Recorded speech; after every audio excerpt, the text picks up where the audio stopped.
शक्ति स्वरूपिणी शिवा के आश्रय महादेव शिव अपने ध्यान को विराम दें। आंखें खोलें स्वामी। स्वामी, सती अवतार में हमने अपने पिता दक्ष प्रजापति के अन्याय से निराश होकर दक्ष यज्ञ के समय आत्म बलिदान किया, किंतु मेरी आत्मा अपनी अपूर्ण कामना पूर्ति के लिए भटकती रही। परम देव श्री महागणेश से परम ज्ञान प्राप्त करने के कारण ही मुझे अपने शक्ति स्वरूप का ज्ञान हुआ और हमने पुनः यह दिव्य रूप धारण किया। दक्ष यज्ञ में जो कुछ भी हुआ वो कष्टपूर्ण था।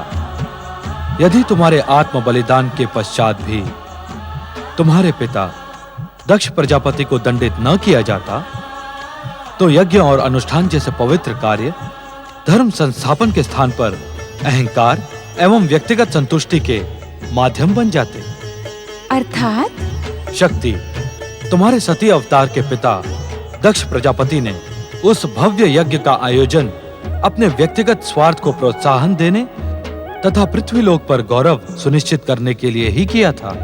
सत्य है स्वामी।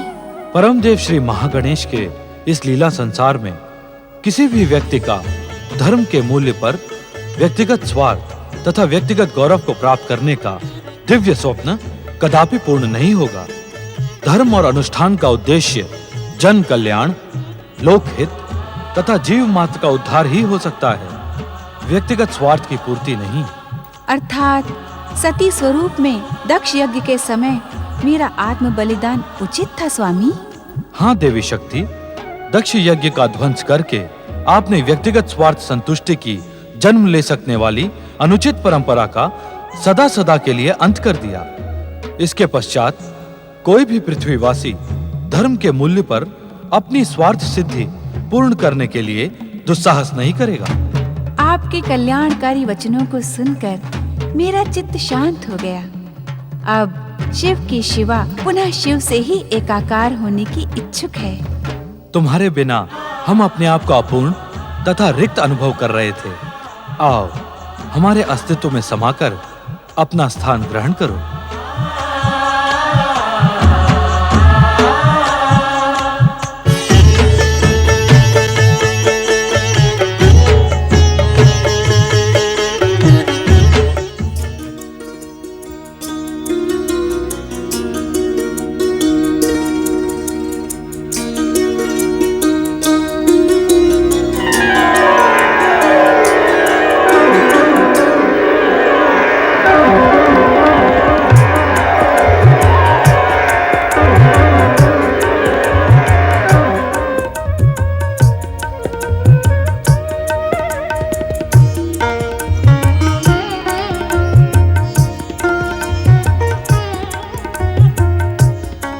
प्रणाम माता श्री।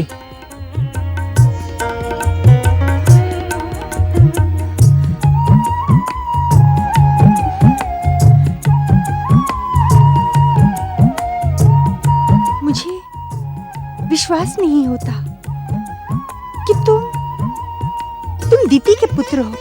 मैं आप ही का पुत्र हूँ माता, आप ही का प्रथम और ज्येष्ठ पुत्र। किंतु तुम वैसे क्यों नहीं हो जैसे कि हमने कल्पना की थी? अर्थात मैं कुछ समझा नहीं माता। पातालवासी दैत्य, नरांतक और देवांतक को देखकर ही हमने तुम्हारी कल्पना की थी, किंतु उनकी जैसा आतंक, अट्टहास, भयानकता और क्रोध कुछ भी तो नहीं है तुम में।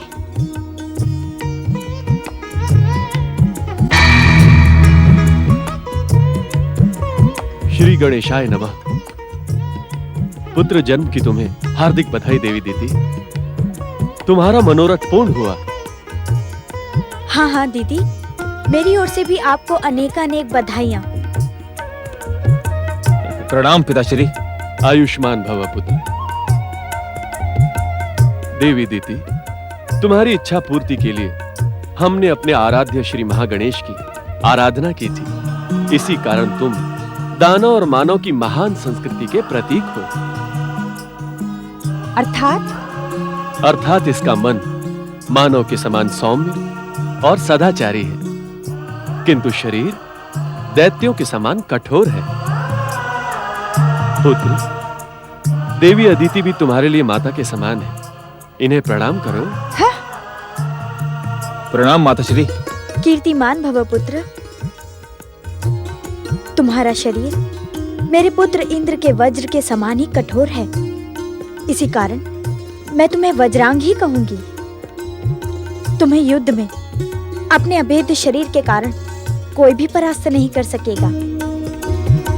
तुम्हें युद्ध में अपने अभेद्य शरीर के कारण कोई भी परास्त नहीं कर सकेगा।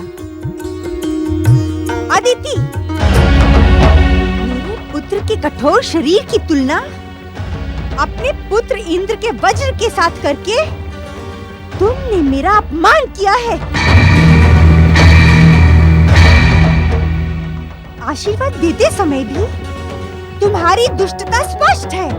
दीदी, मैंने तो वज्रांग को युद्ध में अपराजित रहने का आशीर्वाद भी दिया है। दीदी, पुत्र को किसी के भी आशीर्वाद की आवश्यकता नहीं है। तुम इस कारण प्रसन्न हो रही हो ना कि मेरा पुत्र देवांतक और नरांतक की भांति आतंकी और भयानक नहीं है। नहीं दीदी नहीं, तुम अन्यथा सोच रही हो। तो अन्यथा ही सुन लो। मेरी महत्वाकांक्षा इसे देवांतक और नरांतक से भी अधिक भयानक बना देगी। हाँ। देवी दीदी, तुम्हारी दुर्भावना हर बात को कितना अनुचित रूप दे देती है। इसके उत्तरदायी आप हैं। आप ऋषिवर, आपने अपने पाखंड का परिचय देने के लिए मेरे साथ कितना क्रूर परिहास किया है। ये तुम क्या कह रही हो दीदी? तुम्हारा पुत्र तो हमारे आराध्य श्री महागणेश की कृपा का प्रमाण है। आयु के कारण आपकी स्मरण शक्ति क्षीण हो गई है ऋषिवर। मैं पहले भी कह चुकी हूँ, दिति पुत्र को किसी के भी कृपा की आवश्यकता नहीं है। आप और समस्त देवता दैत्य विरोधी हैं। दैत्यों के साथ पक्षपात करते हैं। तुम क्रोध के कारण अन्यथा सोच रही हो दीदी। क्रोध मनुष्य का विवेक नष्ट कर देता है।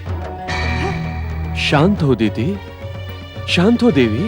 ऋषिवर, मेरा क्रोध तुम दोनों को भस्म कर दे, इससे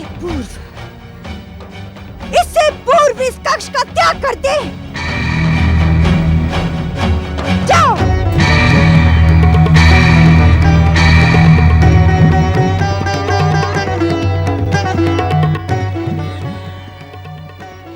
यदि तू मेरा पुत्र है तो इसी समय मेरे पितामह ब्रह्मा जी की आराधना करते हुए तपस्या प्रारंभ कर दे।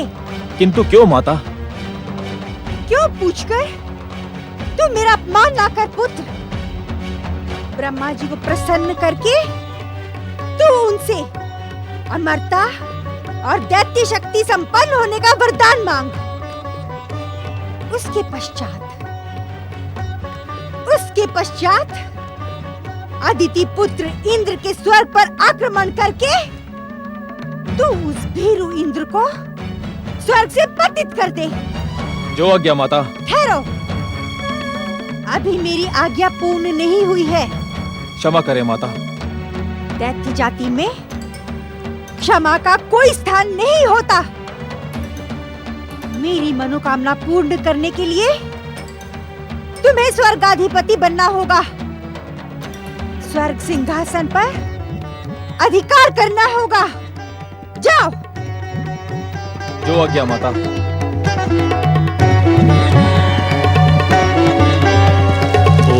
महागणेशाय नमः स्वाहा।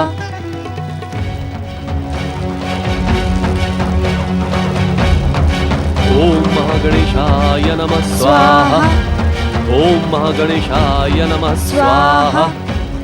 ओम महागणेशाय नमः स्वाहा। ओम महागणेशाय नमः स्वाहा। सावधान! मेरा पुत्र मेरी विध्वंसक महत्वाकांक्षा अवश्य पूर्ण करेगा। दीदी, ये तुम अनुचित कर रही हो। आपने भी मेरे पुत्र के साथ पक्षपात कर उचित नहीं किया। ये तुम्हारा भ्रम है दीदी। मुझे भ्रमित रहने में ही आनंद हो रहा है, क्योंकि भ्रम के कारण ही मेरी मनोकामना पूर्ण होगी। वीरू अदिति पुत्र इंद्र को पराजित कर मेरा पुत्र स्वर्गाधिपति बनेगा। मेरे पितामह ब्रह्मा जी से वो वरदान अवश्य पाएगा, अवश्य।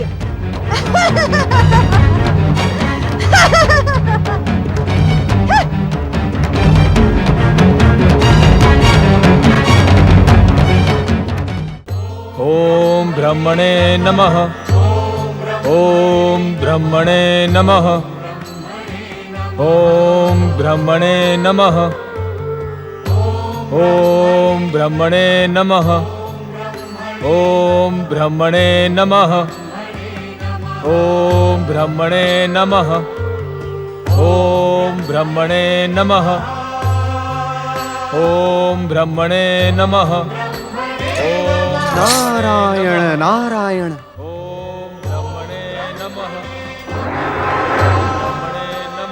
प्रणाम देवर्षि। आपका कल्याण हो देवराज। आप इस तपस्यारत व्यक्ति को इतने आश्चर्य से क्यों देख रहे हैं? मैं इस तपस्यारत व्यक्ति को नहीं देख रहा हूँ देवराज। फिर किसे देख रहे हैं? यहाँ तो अन्य कोई दिखाई नहीं पड़ रहा है। देवराज, मैं तो दिति पुत्र वज्रांग की तपस्या के पीछे छिपी इसकी माँ की महत्वाकांक्षा को देख रहा हूँ। नारायण नारायण। माँ की महत्वाकांक्षा? हाँ देवराज, दिति पुत्र वज्रांग ने अपनी माँ की महत्वाकांक्षा एवं मनोकामना पूर्ति के लिए ही ब्रह्मदेव की तपस्या प्रारंभ की है। नारायण नारायण। मैं कुछ समझा नहीं देवर्षि। देवराज, आप समझे नहीं अथवा समझकर भी ना समझने का अभिनय कर रहे हैं आप। नारायण नारायण।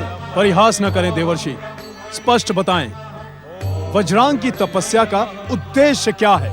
देवराज, स्पष्ट बहुत तीखा है, संभवतः आप उसे सुन ना सके। भूमिका न बनाए देवर्षि, शीघ्र बताएं, वज्रांग की तपस्या का उद्देश्य क्या है?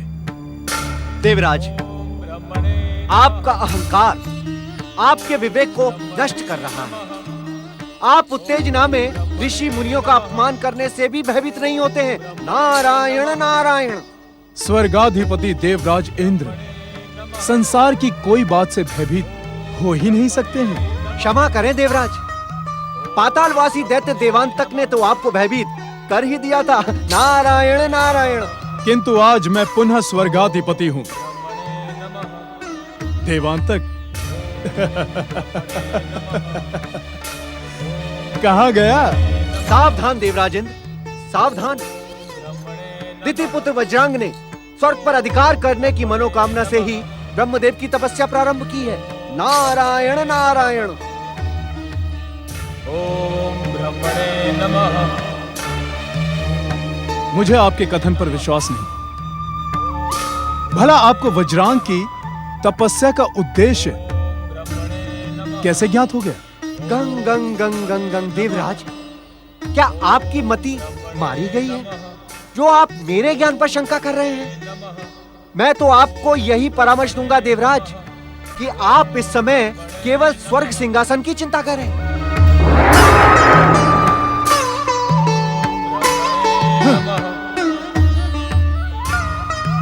ओम ब्रह्मणे नमः। ओम ब्रह्मणे नमः। इस रोग का उपचार जानने के लिए मुझे ब्रह्मलोक जाना ही होगा। सृष्टि चक्र को गतिमान बनाए रखने तथा समस्त जीवों को आदर्श जीवन प्रदान करने के लिए अब ये आवश्यक हो गया कि श्री महागणेश सदा की भांति सृष्टि चक्र को स्वयं संचालित करें। परम देव श्री महागणेश ने निश्चय कर लिया कि अब संसार को धन ऐश्वर्य की देवी लक्ष्मी और विद्या ज्ञान की देवी सरस्वती की कृपा प्राप्त हो। इस निश्चय को पूर्ण करने के लिए श्री महागणेश ओमकार ध्वनि के साथ आकाश में प्रकट हुए।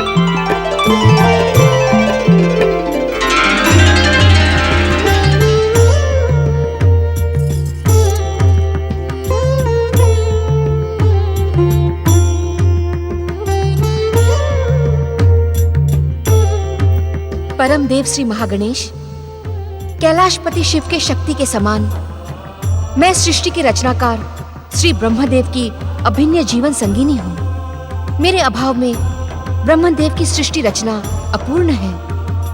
हे जीव मात्र पर कृपा करने वाले परम देव, मुझे मेरा उचित स्थान प्रदान करें। हे महादेवी सरस्वती, आप सारे संसार के लिए माता के समान पूज्य हैं। यहाँ प्रकट होने से पूर्व भी आप अपने समस्त अस्तित्व के साथ ब्रह्मदेव में समाई हुई थीं। किंतु अब संसार आपके प्रत्यक्ष दर्शनों का इच्छुक है। इस कारण आप ब्रह्मा जी के स्वरूप से प्रकट होकर अपना स्थान ग्रहण करें। जो आज्ञा परम देव।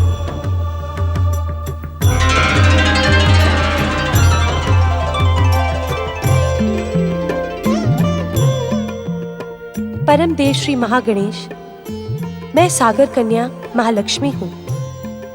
आपकी इच्छा मात्र पर सारे संसार को लाभ और वैभव की श्री प्रदान करना मेरा कर्तव्य है। मैं जगत पालक जगदीश्वर श्री हरि विष्णु की चिर संगिनी हूँ।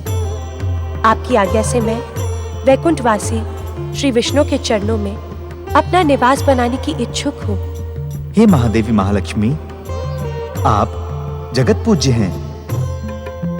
आपकी आराधना तथा कृपा के बिना संसार का कोई भी प्राणी वैभव तथा श्री संपन्न नहीं हो सकता। हम आपकी इच्छा का आदर करते हैं। आप वैकुंठ जाकर अपना योग्य स्थान ग्रहण करें। जो आज्ञा परम देव।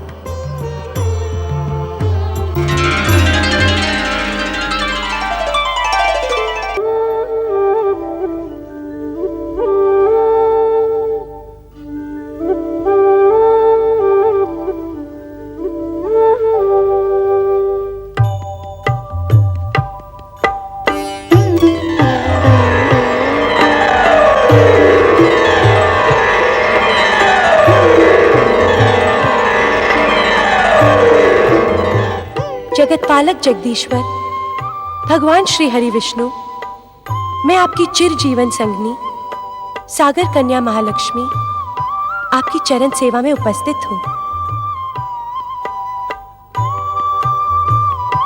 हे करुणा के सागर श्री हरि, तनिक अपने कमल नैनों को कष्ट दें और इस चरणदासी पर अपनी कृपा करें।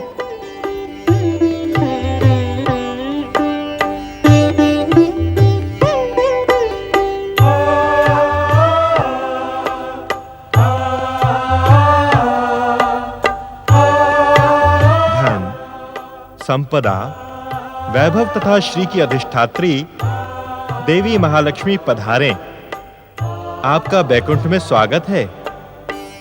सत्य तो यह है देवी महालक्ष्मी कि आपकी कृपा के अभाव में जगत पालन का हमारा निर्धारित कार्य सुचारू रूप से नहीं चल रहा था। आपको पाकर अब हम पूर्ण हुए हैं। कृपया अपना स्थान ग्रहण करें।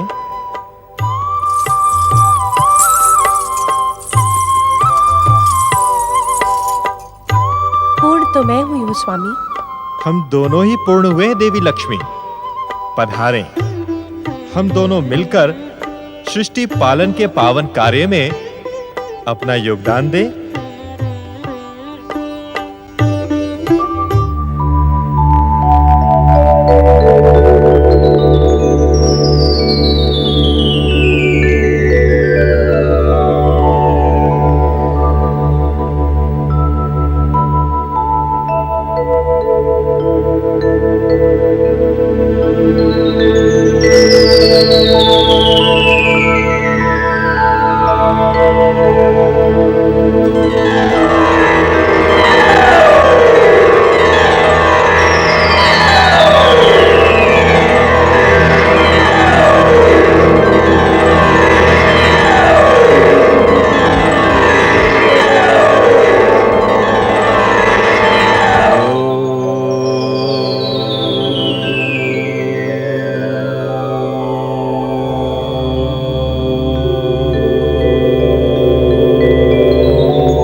प्रणाम सृष्टि के रचनाकार ब्रह्मदेव।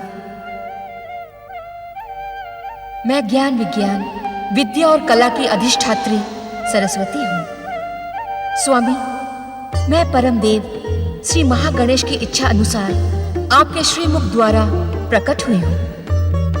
आपके दिव्य प्राकट्य से ये ब्रह्मलोक ही नहीं, अभी तो ये संसार ही संगीत में हो गया है। देवी, ज्ञान विज्ञान कला और संस्कृति के बिना मानव जीवन पशु के समान था, किंतु अब आपके आगमन के पश्चात मानवीय मूल्यों का पूर्ण विकास होगा। स्वामी, मुझे अपनी सहभागिनी सहयोगिनी बनने की आज्ञा प्रदान करें, जिससे मैं आपकी अपेक्षा अनुसार सृष्टि के कार्य में आपको सहयोग दे सकूं। परम देव श्री महागणेश की प्रेरणा तथा इच्छा से तुम हमारे शरीर से प्रकट हुई हो। वास्तव में तुमने प्रकट होकर हमारा अकेलापन दूर कर दिया है। तुम्हें पाकर हम धन्य हैं देवी। अब अपना आसन ग्रहण करें।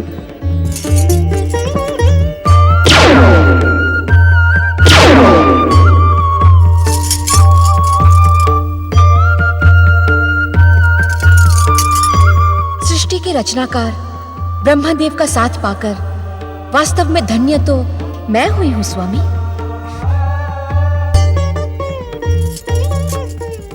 सृष्टि के रचनाकार ब्रह्मदेव का साथ पाकर वास्तव में धन्य तो मैं हुई हूँ स्वामी।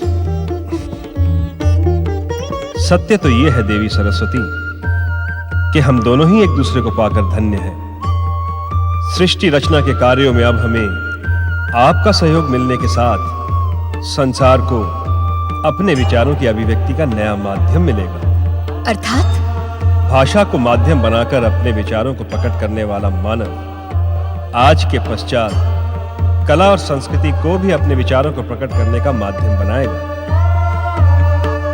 वीणा को धारण करने के कारण आपको यह संसार वीणा पाणी कहेगा। वाणी की अधिष्ठात्री देवी होने के कारण आपका वाग्देवी नाम सार्थक होगा। आपकी उपस्थिति से ब्रह्मलोक का वातावरण संगीतमय हो गया है। इससे सृष्टि रचना का कार्य अधिक सुगम हो गया है। नारायण नारायण।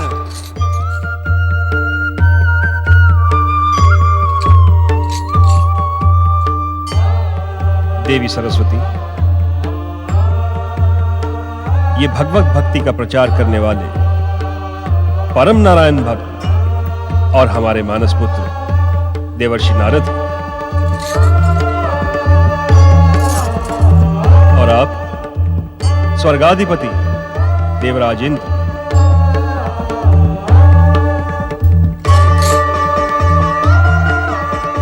नारद, आज्ञा करें परमपिता। देवी सरस्वती ज्ञान, विज्ञान, विद्या और कला की अधिष्ठात्री देवी है एवं तुम्हारे लिए माता के समान है।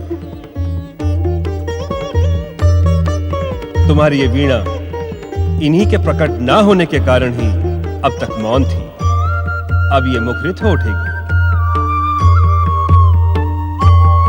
हमें आप दोनों के ब्रह्मलोक आने का उद्देश्य ज्ञात है। देवराज, देवताओं के ऋषि नारद की सूचना तथा ज्ञान पर संदेह प्रकट करना अनुचित है।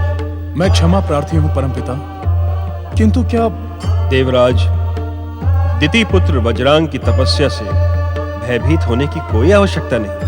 अर्थात आप उसे वरदान देने नहीं जाएंगे? एक तपस्वी को उसकी तपस्या का प्रतिफल अर्थात वरदान देना हमारा परम पावन कर्तव्य है। नारायण नारायण। अपनी बात तनिक स्पष्ट करें परमपिता। नारद, वज्रांग हमसे वरदान प्राप्त कर अपनी माता की महत्वाकांक्षा पूर्ण करने के लिए स्वर्ग पर भी आक्रमण करेगा, किंतु क्या परमपिता? यदि तुम लोग बुद्धि और विवेक से कार्य करोगे तो वज्रांग के स्वर्ग अभियान का परिणाम भयानक नहीं होगा। तुम दोनों में पर्याप्त बुद्धि और विवेक है। इस संकट से मुक्ति प्राप्त करने के लिए तुम अपनी माता वाग्देवी की आराधना करो, वे अवश्य तुम पर कृपा करेंगी। कहने की आवश्यकता नहीं है देवराज, मेरी कृपा आपके साथ है। किंतु इस वज्रांग रूपी संकट पर विजय पाने के लिए आपको बुद्धि के साथ ही साथ युक्ति की भी आवश्यकता होगी। आप अपनी योजना पर विचार करें, समय आने पर आपको मेरा मार्गदर्शन अवश्य ही प्राप्त होगा। मैं धन्य हुआ, आपकी कृपा पाकर मैं धन्य हुआ माता। नारायण नारायण। परमपिता, मुझे परमदेव श्री महागणेश के साथ साथ शक्ति माता के दर्शन भी प्राप्त हुए। मैं आपसे यह जानने का इच्छुक हूं कि क्या शक्ति माता के नूतन अवतार का समय आ गया है? नारद, तुम्हारे लिए इस संसार के किसी भी लोक का द्वार बंद नहीं है। तुम्हें यह प्रश्न शक्ति के स्वामी कैलाशपति भगवान सदाशिव से पूछना चाहिए।